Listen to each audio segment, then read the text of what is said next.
तो प्रकाश का परावर्तन, प्रकाश का परावर्तन है ना। तो परावर्तन के मतलब होता है टकरा करके वापस लौट जाना, टकरा करके वापस लौट जाना। उसके बाद जो है से प्रकाश के बारे में देखते हैं। प्रकाश के बारे में जरा सा हम देख ले तो प्रकाश जो है एक प्रकार की ऊर्जा है। प्रकाश जो है एक प्रकार की क्या है? ऊर्जा है। प्रकाश जो है एक प्रकार के कण भी है। प्रकाश जो है एक प्रकार की कण है। कण है तो कण के साथ कण जब रहेगा, प्रकाश जो है जब कण रहेगा तो उस कण को बोलते हैं फोटॉन। क्या बोलते हैं?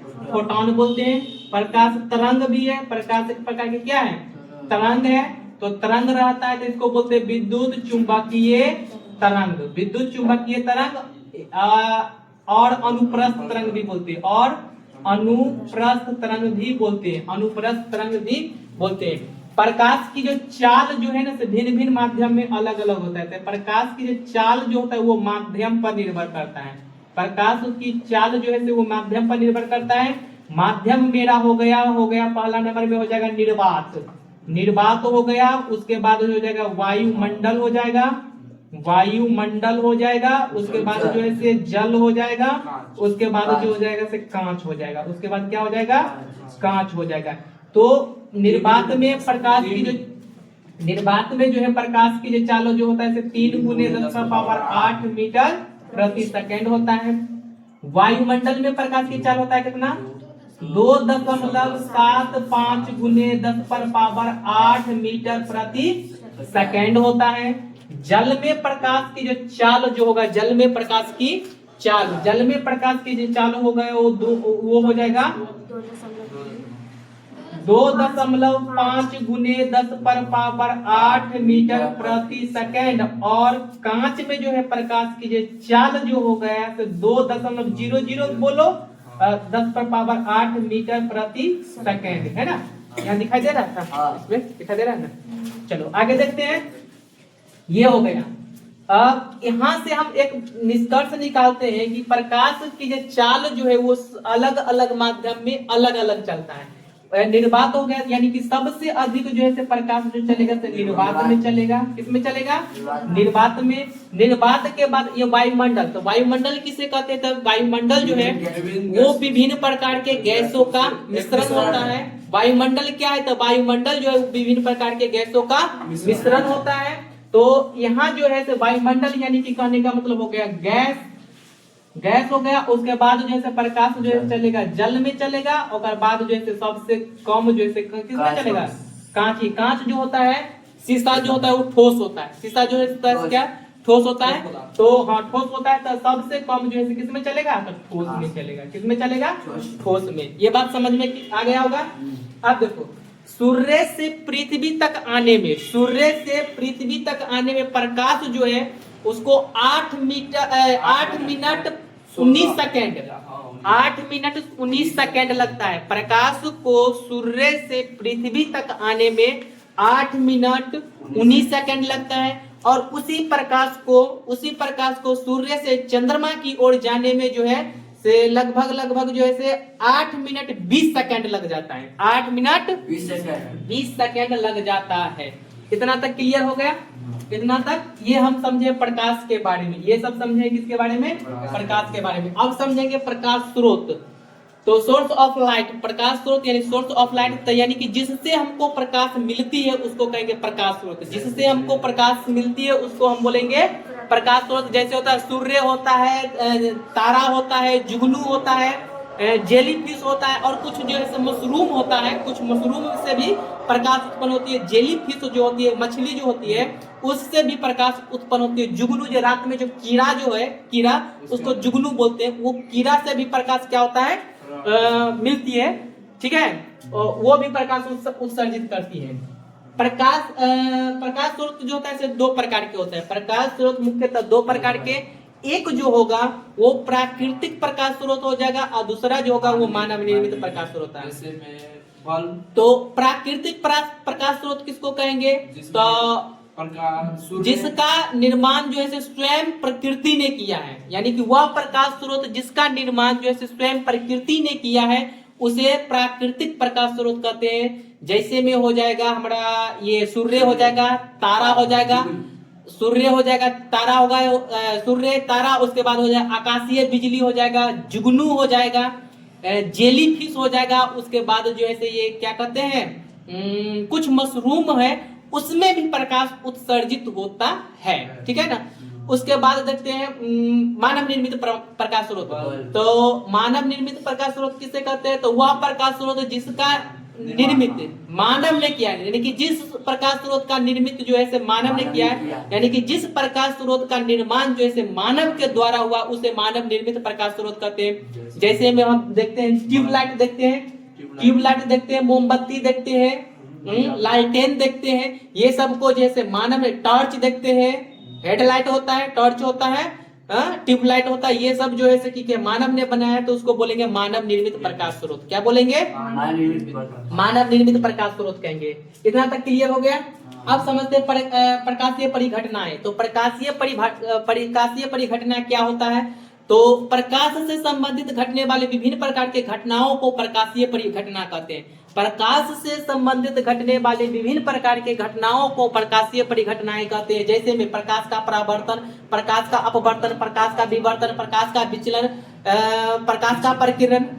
विचलन होता है जो वो अपने विचलन करने का मतलब होता है वो अपने पथ से डगमगा जाना, अपने पथ से क्या होता है? डगमगा जाता है। इस प्रकार के घटना को कहेंगे प्रकाश का विचलन कहेंगे। प्रकाश का प्रकीर्णन होता है, टिंडल प्रभाव होता है, सूर्योदय और सूर्यास्त के समय सूर्य का लाल दिखाई देना, उसके बाद जो है कि आकाश का रंग नीला दिखाई देना, नीला, काला और सफेद दिखाई देना, और ये इंद्रधनुष का बनना, स्पेक्ट्रम बनना, ये सारी क्रियाएं जो होता है प्रकाशीय परिघटनाएं कहलाती है।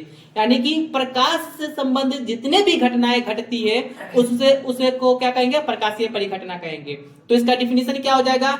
वह प्रकाश क्या है क्वेश्चन? तो प्रकाशीय परिघटना है ना, तो प्रकाश से संबंधित घटने वाली घटनाओं, प्रकाश से संबंधित घटने वाली विभिन्न प्रकार के घटनाओं को प्रकाशीय परिघटनाएं कहते हैं। ये हो गया। तो प्रकाशीय परिघटना समझ में हो गया। जैसे अपवर्तन हुआ, परावर्तन हुआ, विवर्तन होता है, विचलन होता है, परिकीर्णन होता है, टिंडल प्रभाव होता है, और बहुत सारा है। हाँ, विक्षेपण भी होता है, विचलन भी होता है। ये सारी घटनाएं जो होती है, टिंडल प्रभाव होता है, वो सब क्या कहलाता है? तब प्रकाशीय परिघटनाएं कहलाते हैं। ये सारी घटनाएं जो हम बताएं, ये सब क्या कहलाएगा? प्रकाशीय परिघटनाएं कहलाते हैं। हाँ, प्रकाशीय परिघटनाएं कहलाते हैं। अब समझते हैं प्रदीप्त और अप्रदीप्त वस्तुएं, यानी कि प्रकाश उत्सर्जित के आधार पर, यानी प्रकाश को उत्सर्जन के आधार पर जो है प्रकाश उत्सर्जन के आधार पर जो है वस्तुएं को दो भाग में बांट दिया गया है। एक बांट दिया प्रदीप्त वस्तु में और एक बांट दिया अप्रदीप्त वस्तु। प्रदीप्त वस्तु कहते हैं उसको जो प्रकाश को उत्सर्जित करती है, उत्पन्न करती है या फिर उत्सर्जित करती है, यानी कि जिससे हमको प्रकाश मिलती है, तो उसको कहते हैं प्रदीप्त वस्तु। तो प्रदीप्त वस्तु के डिफिनीशन क्या हो जाएगा? तो वे सभी वस्तुएं जो प्रकाश उत्सर्जित करते हैं उसे प्रदीप्त वस्तु कहते हैं। जैसे में हो गया दिया हो गया, मोमबत्ती हो गया, बल्ब हो गया, टॉर्च हो गया, ट्यूबलाइट हो गया, सूर्य हो गया, तारा हो गया, ये सब क्या होता है? प्रदीप्त के अंतर्गत आते हैं। ये प्रदीप्त वस्तुएं आ जाते हैं, यानी कि जो वस्तुएं से हमको प्रकाश मिलती है उसको कहेंगे प्रदीप्त वस्तु कहेंगे, और जिससे हमको प्रकाश नहीं मिलती है उसको कहेंगे अप्रदीप्त वस्तु। जैसे में हो जाएगा ईंट, पत्थर, लोहा, लकड़ी, उसके बाद जो हो गया से प्लास्टिक, रबर, मिट्टी, ये सब वस्तुएं क्या कहलाएगा? अप्रदीप्त वस्तुएं कहलाएगा। वो सब क्या कहलाएगा? अप्रदीप्त वस्तु। अब क्या है? प्रकाश का प्रकीर्णन। अब क्या है? प्रकाश का प्रकीर्णन। तो प्रकाश का प्रकीर्णन हम कहेंगे किसको? तो जब प्रकाश के मार्ग में, यानी कि जिस पथ से होकर के प्रकाश चलेगी, अब उसके मार्ग में छोटा सा कण आ जाएगा। क्या आ जाएगा? छोटा सा। जैसे मान लीजिए ये प्रकाश चल रही है, ये क्या चल रही है? प्रकाश चल रही है, और इसके मार्ग में ये अति सूक्ष्म कण आ गया, तो इससे टकराने के बाद जो ये वापस नहीं लौटेगा, ये विभिन्न दिशाओं में क्या हो जाएगा? फैल जाएगा, ये विभिन्न दिशाओं में क्या हो जाएगा, फैल जाएगा। तो इस प्रकार के घटना को क्या कहेंगे, तो प्रकाश का परिकीर्णन। क्या कहेंगे, परिकीर्णन कहेंगे। जैसे देखो ये हो गया प्रकाश की मार्ग, यहाँ पर कोई अति सूक्ष्म कण आ गया, इससे टकराने के बाद जो है प्रकाश जो है विभिन्न सारी दिशाओं में क्या हो जाता है, फैल जाता है। इस प्रकार की घटना को क्या कहेंगे, प्रकाश का परिकीर्णन कहेंगे। उसके बाद है प्रकाश की किरण। तो प्रकाश की किरण किससे कहते हैं, तो प्रकाश के गमन करने का पथ और उसकी दिशा को, प्रकाश के गमन करने का पथ और उसकी दिशा को प्रकाश का किरण, प्रकाश की किरण कहते हैं। क्या कहते हैं, प्रकाश की किरण कहते हैं। तो इसका मतलब क्या हो गया, मतलब जिस रास्ते से प्रकाश जाएगा और किस दिशा में जा रहा है, पूरब में जा रहा है कि पश्चिम में जा रहा है कि उत्तर में जा रहा है कि दक्षिण में जा रहा है, तो वो तो गमन तो करेगा, तो उसका तो रास्ता ना होगा, गमन करेगा तो उसका तो रास्ता होगा। हम सभी तो चलते हैं, तो एक रास्ता होता है, वैसे और एक रास्ता होगा। तो प्रकाश के गमन करने का पथ हो गया और उसकी दिशा हो गया, यानी कि किस दिशा से चल करके और किधर जा रहा है, मतलब किस दिशा से चल रहा है और किधर जा रहा है, तो उसको कहते हैं प्रकाश का, प्रकाश की किरण कहेंगे।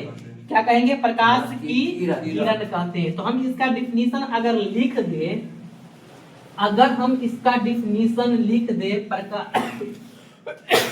प्रकाश की किरण, प्रकाश की किरण का, तो प्रकाश की किरण का हो जाएगा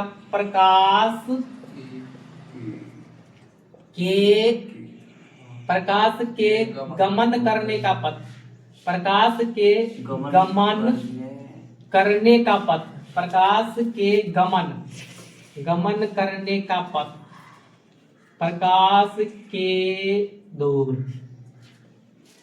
फिर से हटा, प्रकाश के गमन करने का पथ और उसकी दिशा को, और उसकी दिशा को प्रकाश की किरण कहते हैं। अगर इसको आरेखित करेंगे तो इस तरह से आरेखित कर देंगे, तो यही हो गया प्रकाश की किरण। यही क्या हो गया, प्रकाश की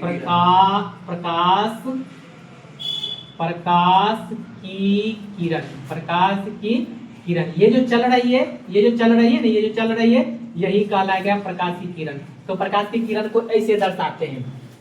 और प्रकाश के गमन करने का, यानी कि जिस दिशा में, जिस पोजीशन में, जिस स्थिति में प्रकाश गमन करती, मतलब जाती है, उसी को कहते हैं प्रकाश की गमन। तो प्रकाश जो है कभी भी हमेशा देखना सीधी रेखा में गमन करते, प्रकाश जो है कभी भी क्या रेखा में, सीधी रेखा में। और ये बात जो है सबसे पहले न्यूटन बताए हैं। ये बात जो है महान वैज्ञानिक जो है वो न्यूटन।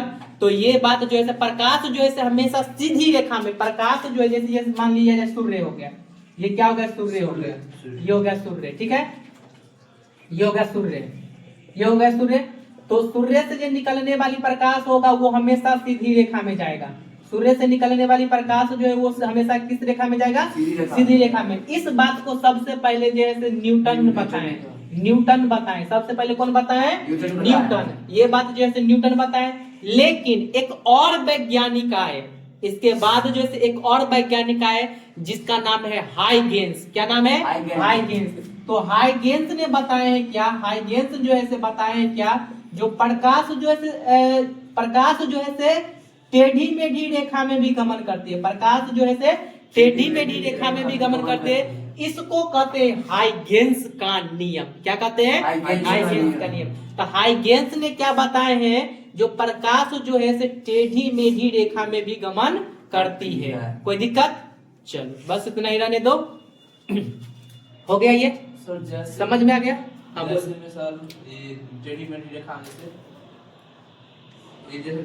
ये 12th क्लास में जाएगा तब पढ़ेगा। हाइगेंस का नियम जो है से 12th क्लास में जाएगा तब।